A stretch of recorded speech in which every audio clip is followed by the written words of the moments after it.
இன்றைக்கி நம்ம ப்ரெஷர் குக்கரில் 1 கிலோ சிக்கன் கறி எப்படி செய்கிறதுன்ட்டு பார்க்கலாம். ஃபஸ்ட்டு 1 கிலோ நீட்டாக வாஷ் பண்ண சிக்கனில் 2 ஸ்பூன் மிளகா பொடி, கொஞ்சமாக மஞ்சள் பொடி, கரம் மசாலா, உப்பு, 1 ஸ்பூன் இஞ்சி பூண்டு பேஸ்ட்டு, 3-4 ஸ்பூன் தயிர் ஆட் பண்ணிட்டு இந்த மசாலா ஃபுல்லாக சிக்கனுக்கு ஒட்டுற மாதிரி ஒரு வாட்டி நல்லா கலந்து விடுங்க. அதுக்கப்புறமா 1 ஸ்பூன் தனியா பொடி ஆட் பண்ணிட்டு இன்னொரு வாட்டி நல்லா மிக்ஸ் பண்ணிவிட்டு மூடி வச்சு க்ளோஸ் பண்ணிட்டு ஒரு 30 நிமிஷம் மேரினேட் ஆகட்டும். அப்போ தான் டேஸ்ட்டு நல்லாயிருக்கும். அப்புறமா ஸ்டவ் ஆன் பண்ணிட்டு ஹீட் மீடியம் ஃப்ளேமில் வச்சுட்டு ஒரு ப்ரெஷர் குக்கர் வச்சுக்கோங்க. அதில் 3-4 ஸ்பூன்ஸ் எண்ணெய் ஆட் பண்ணிக்கோங்க. அதுக்கப்புறமா ஹோல் பிரியாணி ஸ்பைசஸ் கொஞ்சம் ஆட் பண்ணிக்கோங்க.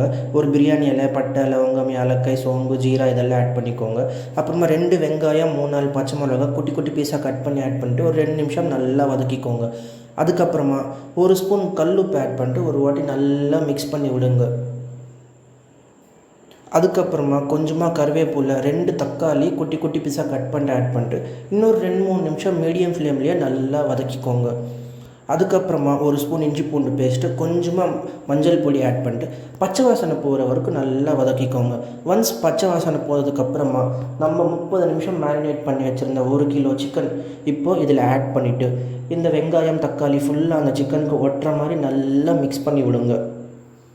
அதுக்கப்புறமா 1 கிளாஸ் தண்ணி இதில் ஆட் பண்ணிட்டு ஒரு வாட்டி நல்லா மிக்ஸ் பண்ணிவிட்டு ஒரு மூடி வச்சு க்ளோஸ் பண்ணிட்டு ஒரு 10 நிமிஷம் மீடியம் ஃப்ளேம்லேயே நல்லா குக் பண்ணிக்கோங்க. 10 நிமிஷம்க்கு அப்புறமா மூடி ஓப்பன் பண்ணி பார்த்தீங்கன்னா சிக்கன் நல்லா தண்ணி விட்டுருக்கும். இந்த டைமில் இன்னொரு வாட்டி நல்லா மிக்ஸ் பண்ணிவிட்டு ஒரு 2 ஸ்பூன் மட்டன் மசாலா, 1 ஸ்பூன் மிளகா பொடி, 1 ஸ்பூன் தனியா பொடி ஆட் பண்ணிட்டு இன்னொரு வாட்டி நல்லா மிக்ஸ் பண்ணி விடுங்க. அதுக்கப்புறமா 1 ஸ்பூன் பெப்பர் பவுடரு, ஒரு ஹாஃப் லெமன் ஜூஸை இதில் ஸ்க்வீஸ் பண்ணி விடுங்க. அதுக்கப்புறமா 2 கிளாஸ் தண்ணி இதில் ஆட் பண்ணிட்டு ஒரு வாட்டி நல்லா மிக்ஸ் பண்ணி விடுங்க. நல்லா மிக்ஸ் பண்ணதுக்கப்புறமா உப்பு கரெக்டாக இருக்கா இல்லையான்ட்டு செக் பண்ணிட்டு உங்கள் டேஸ்ட்டுக்கு ஏற்ற மாதிரி உப்பு அட்ஜஸ்ட் பண்ணிக்கோங்க. ஃபைனலாக குக்கர் மூடி க்ளோஸ் பண்ணிட்டு 3 விசில் வர வரைக்கும் மீடியம் ஃப்ளேம்லேயே நல்லா குக் பண்ணிக்கோங்க. 3 விசில் வந்ததுக்கப்புறமா குக்கர் ஆஃப் பண்ணிட்டு ஒரு 10 நிமிஷம் அப்படியே விட்டுடுங்க. 10 நிமிஷத்துக்கு அப்புறமா மூடி ஓப்பன் பண்ணி பார்த்தீங்கன்னா சிக்கன் இந்த மாதிரி எண்ணெய் விட்டுருக்கும். அப்புறமா நல்லா சாஃப்டாக குக் ஆகிருக்கும். இப்போ மறுபடியும் ஸ்டவ் ஆன் பண்ணிட்டு ஒரு 5 மினிட்ஸ் மீடியம் ஃப்ளேம்லேயே நல்லா வதக்கிக்கோங்க. அதுக்கப்புறமா கொஞ்சமாக கொத்தமல்லி தூவிட்டு ஒரு வாட்டி நல்லா மிக்ஸ் பண்ணிவிட்டு இன்னொரு 5 மினிட்ஸ் மீடியம் ஃப்ளேம்லேயே நல்லா குக் பண்ணிட்டு ஸ்டவ் ஆஃப் பண்ணிட்டிங்கன்னா நம்ம ப்ரெஷர் குக்கர் சிக்கன் கறி ரெடி ஆகிடுச்சு.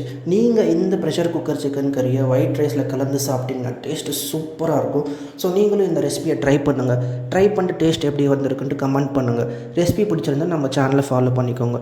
அப்படியே இந்த ரெசிபியை உங்கள் ஃப்ரெண்ட்ஸ் அண்ட் ஃபேமிலிக்கு ஷேர் பண்ணுங்கள். டாடா பாய், see you soon in another recipe video.